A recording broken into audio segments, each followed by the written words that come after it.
Buzzing की सूची में सर पहले तो आपका बहुत स्वागत है। पहला नाम है AIIL का, जो हम पहले ऑलरेडी डिस्कस कर चुके हैं। मुझे नहीं पता था सर, ऑथम इन्वेस्टमेंट को AIIL के सिंबल के नाम से जानते हैं। मैं सोच रहा था कुछ AI इंफ्रा के नाम के कोई स्टॉक होगा।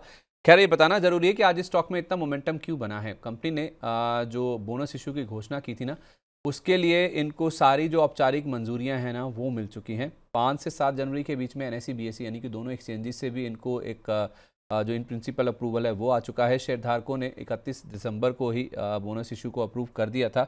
अब बोनस इशू की जो रिकॉर्ड डेट है वो 13 जनवरी यानी कि आज का दिन तय किया गया है। तो आज जिनके भी पोर्टफोलियो में, जिनके भी डीमैट अकाउंट्स में ये शेयर होंगे, उनको इसका फ़ायदा मिलेगा, यानी कि वो एलिजिबल होंगे बोनस का फ़ायदा लेने के लिए।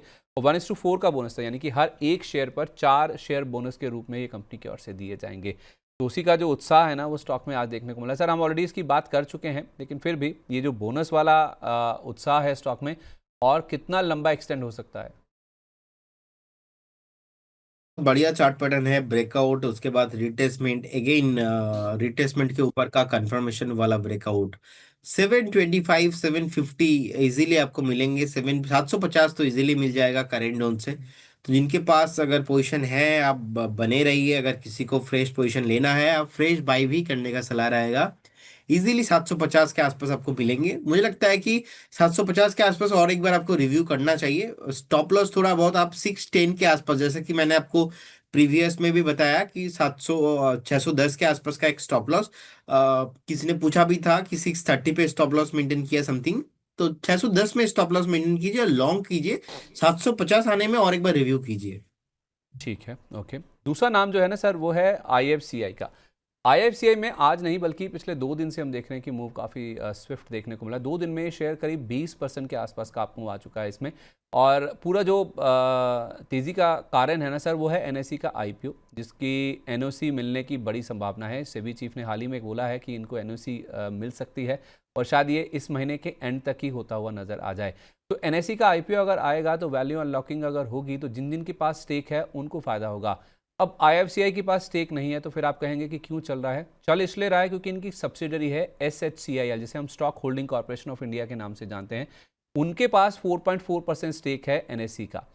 अब ये जो कंपनी है SHCIL, इसमें IFCI 52% से ज़्यादा हिस्सेदारी होल्ड करती है। तो इनडायरेक्टली आप मान लीजिए कि 2-2.25% के आसपास की इनके ऊपर अगर इम्पैक्ट आता है ना, तो 5 लाख करोड़ का भी अगर आप वैल्यूशन मान के चलते हैं ना, NSE इस वैल्यूशन पे अगर लिस्ट होती है, तो फिर आप ये मान के चलिए कि इनके स्टेक की वैल्यू कुछ 10 से 15 हज़ार करोड़ रुपए के आसपास बैठेगी। और वही कारण है, क्योंकि 15 हज़ार करोड़ रुपए का मार्केट कैप है इसका। तो ये मार्केट कैप फ्री हो जाएगा जितनी इनकी वैल्यू है NSE की इन्वेस्टमेंट की, इनडायरेक्टली, डायरेक्टली नहीं। तो उसी वजह से स्टॉक में इतना उत्साह देखने को मिल रहा था। सर, ऊपरी स्तरों से थोड़ा फिजल आउट हो रहा है, ओवरडन हो गया या अभी है दमखम इसमें?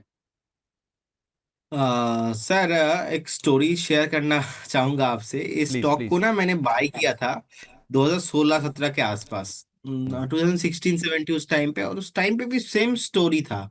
और कहीं ना कहीं ये NSE IPO, उसके बाद ये पूरा न्यूज़ मार्केट पे सामने आया कि SHCIL पे 52.86% का जो है स्टेक होल्ड करता है IFCI।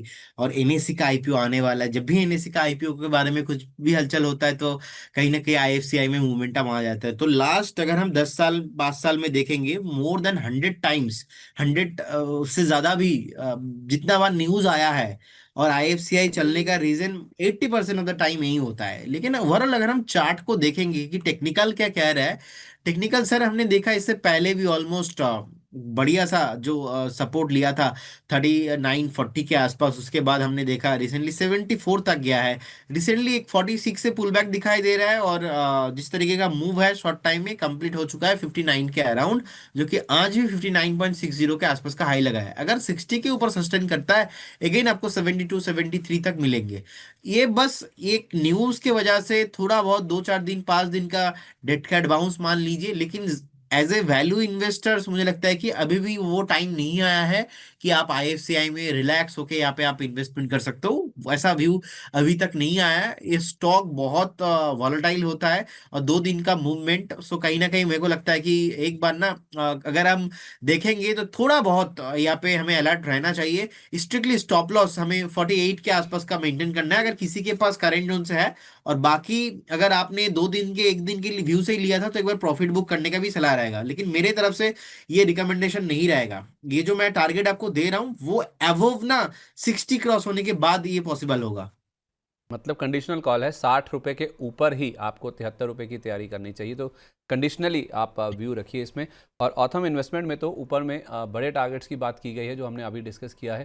तो आई थिंक 750 रुपये तक ये स्टॉक जा सकता है, प्रदीप सर कह रहे हैं 725 पहला टारगेट है, उसके बाद 750 रुपये तक के लेवल आ जाएंगे। 672 के आसपास अभी है और 610 रुपये का आपको यहाँ पे स्टॉप लॉस रखना होगा। अच्छा, इसके साथ साथ ना सर कई सारे स्टॉक्स ऐसे हैं जो कि अपने 52 वीक लोज पर पहुंच गए हैं। पिछली बार भी जब आप हमारे साथ आए थे ना, जुड़े थे, तो मैंने वो लिस्ट आपके साथ शेयर की थी।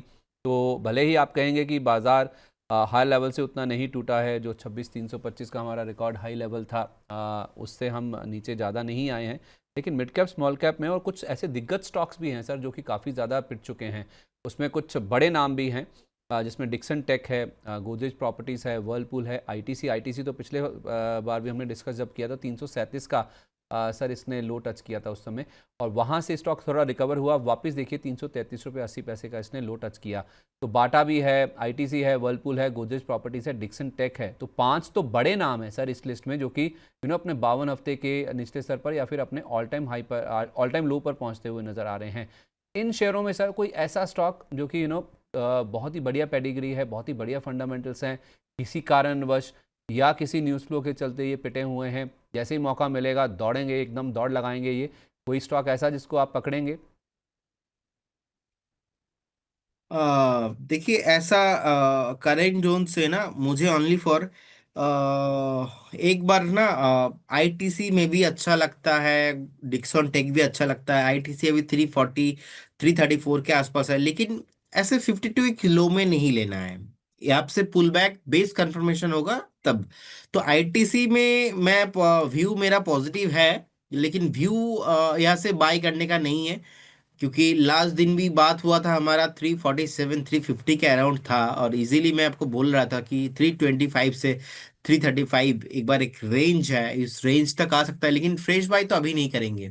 अभी भी मुझे हम्म। लगता है कि डाउन ट्रेंड कंटिन्यू रहेगा। डिक्सन में बहुत ही बढ़िया फंडामेंटल है, लेकिन डिक्सन का ना रिसेंटली चार्ट पे एक ब्रेकडाउन आया है 12,500 से मैक्सिमम 11,800 तक था। 11,500 के नीचे सस्टेन कर रहा है, तो अभी नहीं इसको हाथ लगाना है। मुझे लगता है कि अगर पुल बैक आता है, उस पुल बैक में अगेन 11,800 को क्रॉस होता है, तो फिर जाके डिक्सन को हाथ लगाना चाहिए। अदरवाइज यहाँ पे कुछ नहीं करना चाहिए, अभी भी अवॉइड ही करने का सलाह रहेगा। हम्म। बाटा इंडिया भी मुझे लगता है कि अवॉइड ही करना चाहिए। अच्छा। फ्रेश बाई तो अभी नहीं करना चाहिए। जी हम्म। ओके, मतलब जब तक 11,800 के ऊपर सस्टेन नहीं हो जाता तब तक डिक्सन टेक को बिल्कुल मत छूइए। जी जी जी, फ्रेश बाय करना यहाँ पे थोड़ा मुश्किल है। बाकी अगर किसी के पास है अभी, आप बने रहिए। ऐसा नहीं कि स्टॉक ऐसे पूरा खराब हो सकता है, लेकिन वही है, आपके लिए स्ट्रिक्टली स्टॉप लॉस रहेगा 11,000, और 11,800 क्रॉस करने के बाद, 700 क्रॉस करने के बाद जो पुल बैक है, उस पुल बैक में आप एंट्री कीजिए, तो फिर हम्म। जाके जो डाउन साइड रिस्क होता है ना वो कम हो जाता है। जी ठीक है, ओके। इक्सीगो देखिए सर, लार्ट रेवेन्यूज़ के नाम से जो कंपनी है, इनका ब्रांड है इक्सीगो। इस शेयर में आज हमने सर 9% तक का उछाल देखा है। दरअसल हुआ क्या है, एक ब्रोकरेज रिपोर्ट आई है, अच्छी रिपोर्ट आई है, जिसके दम पर ये स्टॉक आज चलता हुआ दिखा है, 9% तक उछला है। जेएम फाइनेंशियल ने स्टॉक की जो रेटिंग है उसको अपग्रेड करके बाय कर दिया है और टारगेट प्राइस भी इंक्रीज़ किया है, और इंक्रीज़ करके 275 रुपये कर दिया, यानी कि जो कल का क्लोजिंग प्राइस था वहाँ से करीब 30% के आसपास का अपसाइड, ऐसा जेएम फाइनेंशियल को लगता है। 3-4 बड़े रीजंस हैं जिस वजह से उन्होंने स्टॉक को चुना है या फिर रेटिंग अपग्रेड करी। पहला तो ये कह रहे हैं कि हाल फिलहाल अच्छा खासा गिर चुका है, इसका चार्ट दिखाइए जरा पिछले 6 महीने का। तो अच्छा खासा जो गिर चुका है ना ये शेयर, उसके बाद इसके जो लेवल हैं वो काफ़ी अट्रैक्टिव हो गए हैं। देखिए स्टॉक हाई लेवल से काफ़ी अच्छा करेक्ट हो चुका है। और दूसरी बात वो कह रहे हैं कि जो इंडिया का ट्रैवल सेक्टर है ना, उसमें लंबी अवधि के ग्रोथ ड्राइवर्स उनको नज़र आ रहे हैं। तो 2-3 बड़े कारण हैं जिस वजह से वो स्टॉक को लेकर बुलिश हुए हैं, और रिपोर्ट के दम पर ये स्टॉक आप देखिए काफ़ी अच्छा अब चल भी रहा है। सर इसमें दमखम है और ऊपर जाने का? जी संदीप जी, देखिए मुझे लगता है कि अवॉइड करना चाहिए, क्योंकि जिस दिन एक पर्टिकुलर स्टॉक का ना रिजल्ट आया था, 2 दिन में स्टॉक्स ऑलमोस्ट 15-20% गिर गया था अपने ऑल टाइम हाई से, और उसके बाद लगातार एक डाउन ट्रेंड में है। और ये जो आज जेएम फिनेंशियल का न्यूज आप बात कर रहे हो, इसके वजह से थोड़ा बहुत पुल बैक आया है, ठीक लेकिन है। ठीक है, लेकिन ओवरऑल चार्ट नेगेटिव ही है। तो हमें तो लगता नहीं कि जिस तरीके से ये स्टॉक गिरा है और 270 को ब्रेक किया है, 300 पे ब्रेक किया है, आपको रहना नहीं है। और उस टाइम पे जब रिजल्ट आया था, स्टॉक का प्राइस था 315, 315 के आसपास ट्रेडिंग हो रहा था। फटाक से 2 दिन में, 3 दिन में स्टॉक नीचे आ गया, उसके बाद कभी रिकवर हुआ ही नहीं। Hmm. That is a very big thing. कोई भी स्टॉक में चार्ट में रिजल्ट आने के मतलब मार्केट एक्सपेक्टेशन ही नहीं था ये। मार्केट हम्म। जैसे ही देखा रिजल्ट, उसके बाद ऑटोमेटिकली खराब हो गया, नीचे आ गया। तो इसीलिए अभी किसी का रिव्यू देने से तो मैं यहाँ पे एंट्री नहीं लूंगा। तो इसीलिए मेरे को लगता है कि एक बार अवॉइड करना चाहिए। और ठीक है। स्टॉक का अगर तू 15 को होल्ड नहीं कर पाता ना, तो आने वाला दिनों में 150 तक भी मिल सकता है। माय गुडनेस, 215 के बाद सीधा 150? अगर 215 सपोर्ट नहीं होता है ना, इजीली आपको 150 160 के आसपास मिलेंगे। ठीक है, तो जिनके पास है भी मतलब 215 रुपये का स्टिक स्टॉप लॉस लगा लें। जी। ठीक है, परफेक्ट है। एक ना सर आप आईएफबी एग्रो देखिए। आईएफबी एग्रो में आज लगा हुआ है 5% का निचला सर्किट, और आज ही नहीं बल्कि पिछले 3 दिन से हम देख रहे हैं कि स्टॉक में 5% के लोअर सर्किट लग रहे हैं। हो भी क्यों ना, मुनाफा वसूली हो रही है भाई, चला बहुत है ये स्टॉक का। 20 दिन में ही 1221 से लेकर 1790 का एक तरफा मूव इस स्टॉक ने दिखाया। यानी कि ये स्टॉक 20 दिन का अगर आप पीरियड पकड़ के चले ना, तो 20 दिन में ये शेयर ऑलमोस्ट 50% चला है। उसके बाद ये मुनाफा वसूली हो रही। सर अब बड़ा सवाल ये है कि जिनके पास है वो क्या मुनाफा वसूली कर लें, या फिर ये थोड़े से ठहराव के बाद वापस पुल बैक दिखाएगा। 1 महीने का चार्ट दिखाइए, थोड़ा दिखेगा कि 3 दिन में कैसे गिरा है ये। सर दोनों तरह से बताइएगा, जिनके पास हैं, जिनका मतलब थोड़ा कॉन्फिडेंस लूज हो रहा होगा उनके हिसाब से भी, और जिनको फ्रेश लेना है, क्या अच्छा मौका आ गया है? 1800 के आसपास से टूट कर 1500 पे मिल रहा है। संदीप जी, अक्टूबर 2025 से अभी तो स्टॉक ऑलरेडी 100% ऊपर आ ही गया था। टॉप मतलब 100% का आरओआई तो दे दिया था। लेकिन थोड़ा बहुत टॉप से अभी नीचे आ रहा है। तो हमें लगता है कि यहाँ पे ज्यादा वॉल्यूम तो देखिए नहीं आता है। तो जिस तेजी के साथ अभी ये सर्किट लगा है 1503 के आसपास, तो डेफिनेटली अगर आप प्रॉफिट में हो तो आपको एक बार ना एग्जिट करके प्रॉफिट बुक करना चाहिए। और हम्म। मैं कंफर्टेबल रहूंगा एक बार ऑलमोस्ट तो 1100 के आसपास आता है तो एक बार रिव्यू करने में, लेकिन फिलहाल उससे पहले तो नहीं। क्योंकि जिस तेजी के साथ स्टॉक ऊपर गया है, उसी तेजी के साथ नीचे आ रहा है। अब उस तेजी का ये मान लीजिए 30% स्टार्ट हुआ है, अभी भी 70% करेक्शन इसमें बाकी है। क्योंकि हम्म। जो जितना तेजी के साथ भागेगा उसको उसके उसी डबल स्पीड के साथ नीचे भी आना है। तो इतना हाई हम्म। वोलेटाइल स्पेस पे रहना बहुत मुश्किल है। सो मैं हम्म। ऐसे स्टॉक्स में ज्यादा कंफर्टेबल नहीं हूँ। तो इसीलिए ना एक बार मुझे लगता है कि प्रॉफिट हो रहा है तो प्रॉफिट बुक करना बेस्ट रहेगा। ठीक है, परफेक्ट है। तो प्रॉफिट मिल रहा है तो लेके आपको इस स्टॉक से निकल जाना चाहिए। अच्छा, आखिरी स्टॉक है सर वोडाफोन आइडिया। आज हुआ क्या है? वैसे तो स्टॉक फोकस में रहते हैं, वॉल्यूम बहुत ज़्यादा रहते हैं स्टॉक में। आज इस स्टॉक ने 11 रुपये का जो एक की साइकोलॉजिकल लेवल है ना, उसको तोड़ दिया। यानी कि उसके नीचे ट्रेड करा है 10 रुपये 81 पैसे पर। और थोड़ा कॉन्टेक्स्ट आपको बताता हूँ, ये 10 रुपये 80 पैसे के आसपास जो ये स्टॉक ट्रेड करा है ना, हाल फिलहाल ये 12 रुपये 80 पैसे तक चला गया था। जब वो आई थिंक कैबिनेट वाली खबर आई थी कि इनको एजीआर का रिलीफ मिला, आई थिंक उस दिन का हाई था 12 रुपये 80 पैसे। तो वहाँ से 2 रुपये का करेक्शन आ चुका है सर इस शेयर में। आज एक रिपोर्ट छपी है सर मोतीलाल ओसवाल की, जो कह रहे हैं कि इनकी जो एजीआर का रिलीफ है ना, वो नंबर शायद 54,200 करोड़ रुपए हो सकता है। यानी कि 54,000 करोड़ रुपए से ज़्यादा का हो सकता है। जबकि इनका पूरी जो देनदारी है एजीआर से जुड़ी हुई, वो 87,000 करोड़ रुपए के आसपास की है। अगर ये 54,200 करोड़ रुपए का नंबर पकड़े ना सर, तो ये बैठता है कुछ 5 रुपये पर शेयर के आसपास। ऐसा मोतीलाल ओसवाल की रिपोर्ट उन्होंने कैलकुलेशन करके बताया है। और हाल ही में 1-2 दिन पहले एक सिटी की रिपोर्ट भी आई थी, उन्होंने बाय रेटिंग दी थी और स्टॉक के ऊपर 15 रुपये का टारगेट दिया था। सर मैं लॉन्ग टर्म के लिए नहीं पूछ रहा हूँ, मुझे पता है आप मना करेंगे, केवल ट्रेडिंग के लिहाज से सर ये 5 रुपये का कैलकुलेशन मोतीलाल ओसवाल का, 15 रुपये का टारगेट सिटी का, अचीवेबल है क्या ये? देखिए, बहुत वॉलेटाइल स्टॉक है और ये बहुत ही डिफिकल्ट स्टॉक है। डिफिकल्ट क्वेश्चन है क्योंकि ऑलरेडी इसी के आधार पे ना स्टॉक 5-6 रुपीज से चल के 12 रुपीज आया है। अब हम्म। अगर 12 रुपीज से सीधा सीधा 20 चले जाएंगे तो लोग तो पैसा बना लेंगे। अब लोगों को क्या होता है, लोग पैसा बना नहीं पाता है मार्केट में, क्योंकि इतना आसान स्टॉक मार्केट है नहीं। अब जब भी हम्म। मेरा व्यू यहाँ पे क्लियर है, डे वन से इसको हाथ नहीं लगाऊंगा क्योंकि मेरे को पसंद नहीं है। इतना बढ़िया स्टॉक है मार्केट में, वोडाफोन आइडिया क्यों लेना है, अपना येस बैंक ही क्यों लेना है, नहीं लेना है।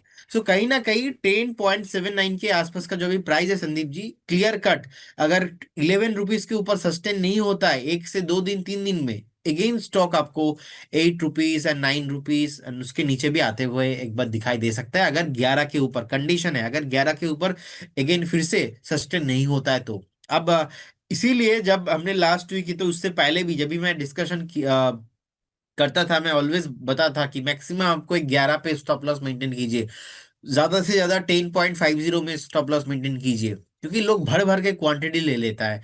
लेकिन यहाँ पे लॉजिकली देखा जाए तो फंडामेंटल खराब पहले भी था, अभी भी है। बाकी होप चेंजेस हो रहा है कि हाँ मुझे लोन देना नहीं पड़ेगा, रिड्यूस हो जाएगा, अच्छा अच्छा अच्छा ठीक है। वो 2-3 साल तक मुझे देना पड़ेगा, 4 साल तक, जो मुझे आज जो पेन था वो पेन आज नहीं, 2-3 पेन तो है, 2-3 साल तक वो थोड़ा पेन। तो इसीलिए ना वो उस आधार पे ऑलरेडी स्टॉक चला है, तो और कितना चलेंगे। सो इसीलिए अगर आप आपका जो मेहनत का पैसा है, ऐसा स्टॉक्स में आप इन्वेस्ट करना चाहते हो जहां पे इतना हाई वॉलेटिलिटी है, so you hmm. Are welcome, कि आपको रोकने वाला कोई है नहीं। और अगर आप चाहते हो कि नहीं मुझे अच्छा किसी स्टॉक में जहाँ पे फंडामेंटल हो, जहाँ पे एक बढ़िया पॉजिटिव होप हो, जहाँ पे वॉलेटिलिटी ना हो, जहाँ पे एटलीस्ट समझ में आ रहा है कि नहीं क्या हो रहा है, क्योंकि देश में सर दुनिया में शांति है नहीं। डोनाल्ड ट्रम्प जी ने ऐसे ही जो है सिचुएशन खराब करके रखा है, ट्रेड डील हो नहीं रहा है, और उसके ऊपर अगर वोडाफोन आइडिया में हम पोजीशन लेंगे तो ऐसे ही बीपी हाई हो जाएगा। सो मेरे तरफ से तो पूरा एग्रेसिवली नो, आपको नहीं लेना है। ठीक है, परफेक्ट है, डन है। तो बजिंग स्टॉक्स को इसी के साथ हम यहीं पे वाइंड अप